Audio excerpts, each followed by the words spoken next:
Hello, sisters, and welcome to EA Financial Friday. Today, we are discussing part two of our series called Financially Managing the Workplace. And I have our sister, Crystal Payne, who is our National Marketing Coordinator. She has been with me, and we have been discussing um, different types of benefits at your job that you may or may not be aware of. And so, we want to highlight those benefits so that you can stretch those dollars as far as possible. So, Crystal, welcome again to part two. Hi, Tasha. Hi, sisters. Happy to be back again.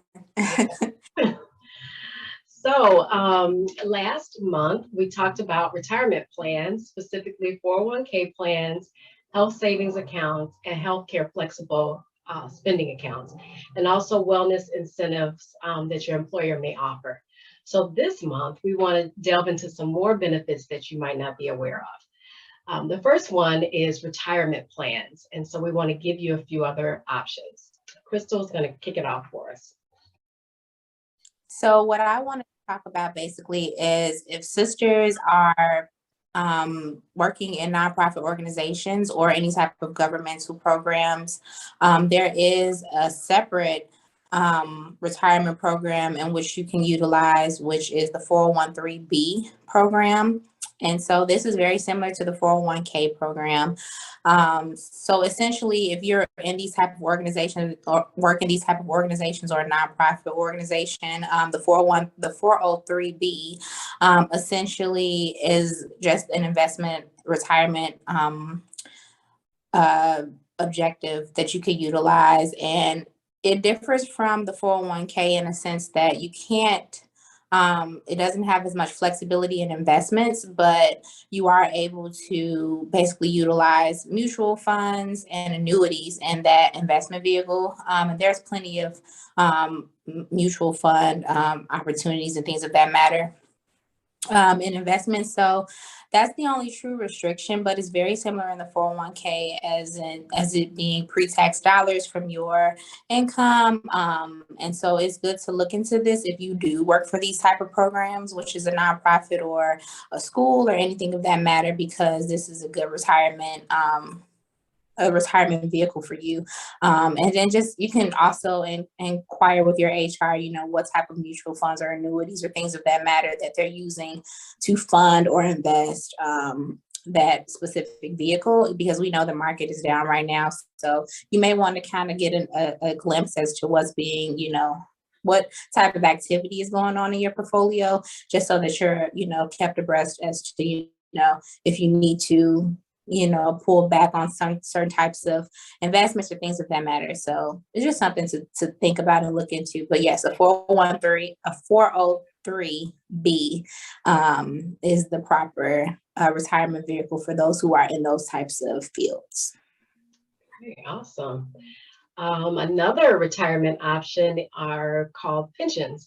And pension plan is where it's a retirement plan that provides monthly income for you once you retire from your employer.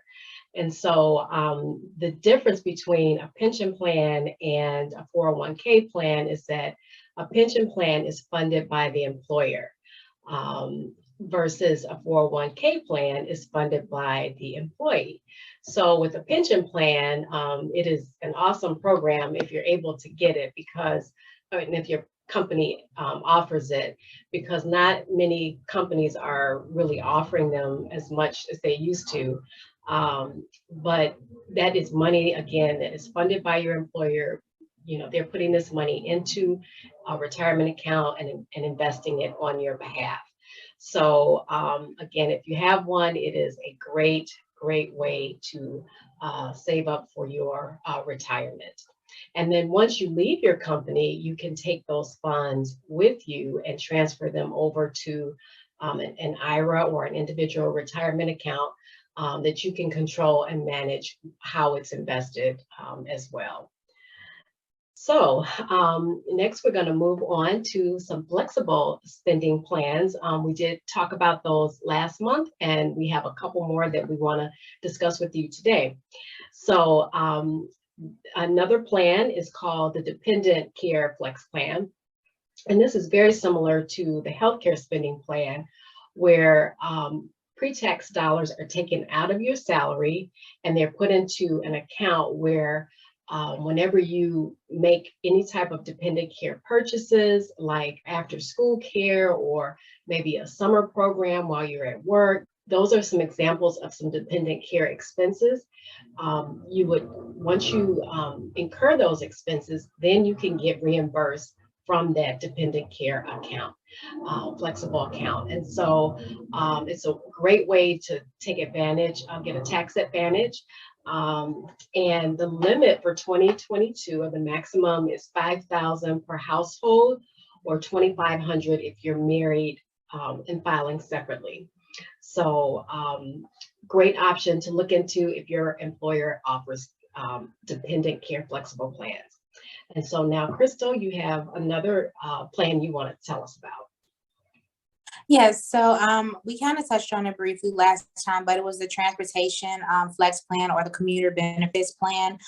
So basically what you do, or what opportunity it has, is that you can utilize a Visa card, or your company will provide you with like a Visa to utilize for monthly transportation expenses. So whether you take the train, whether you take the bus, or you drive in for parking, whatever the case, what will happen is that you can set up through your benefits program, you can set up a monthly, or when pre-tax dollars from your monthly paycheck, whether it be biweekly or whatever the case. Usually, in my case, my company does it biweekly for my commuter benefits, but you can set a certain dollar amount that you'd like to come out of your check pre-tax, and then you can utilize that for your monthly commuter expenses.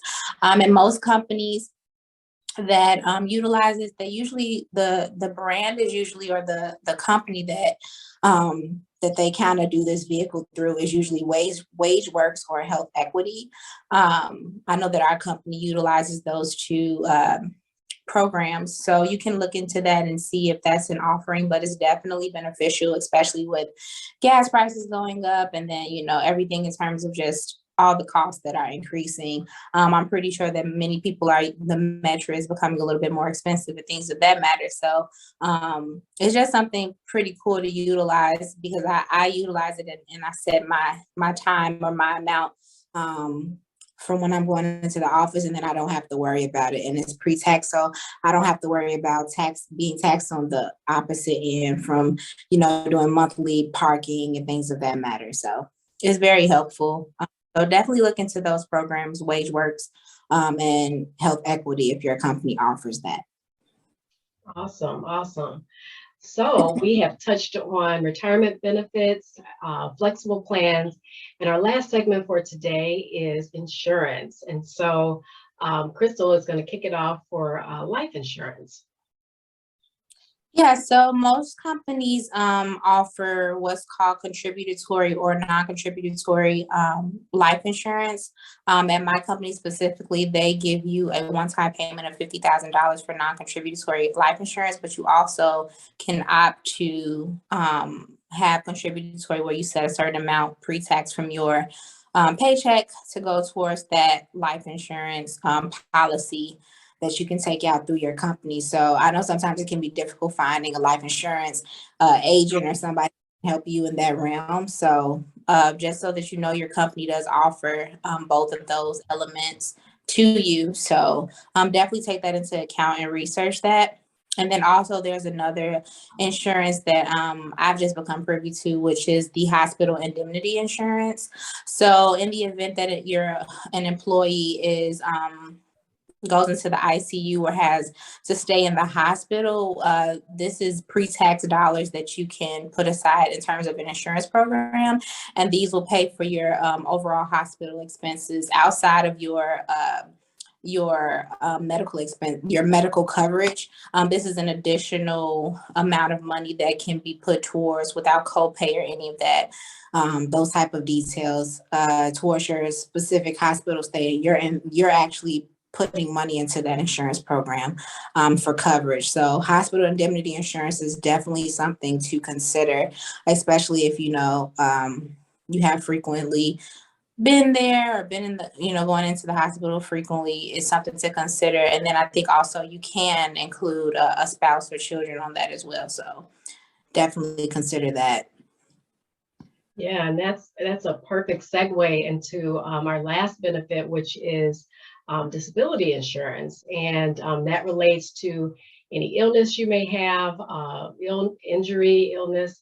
And I can speak from that from a personal standpoint or experience. I had an injury that at first I needed to take off for short-term disability, and unfortunately was not able to go back to work within that short-term period, and then had to do the long-term disability.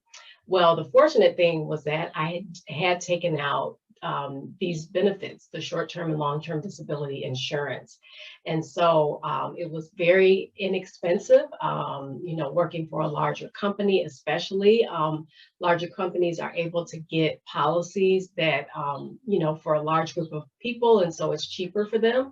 And so which means it's cheaper for, you as an employee to purchase, that insurance. And that money will come straight out of your paycheck every month. Obviously, illnesses, injuries, things like that can happen unexpectedly. And so having that disability insurance gives you some income while you are unable to work. And so obviously it's a need to help keep your household expenses, being able to continue to care for your household expenses and cover them. So definitely something you may not think about at first or may not think it's necessary, but consider it, give it some thought. That wraps it up, everyone, for all of our benefits that we want to discuss for today. We hope that you got something out of this discussion, and that you can go back to your employer's HR department and just explore some of these things that we've talked about. Thank you guys for listening, and we'll be back next month with part 3 of financially managing the workplace. Thanks, and see you next month. Bye-bye. Bye.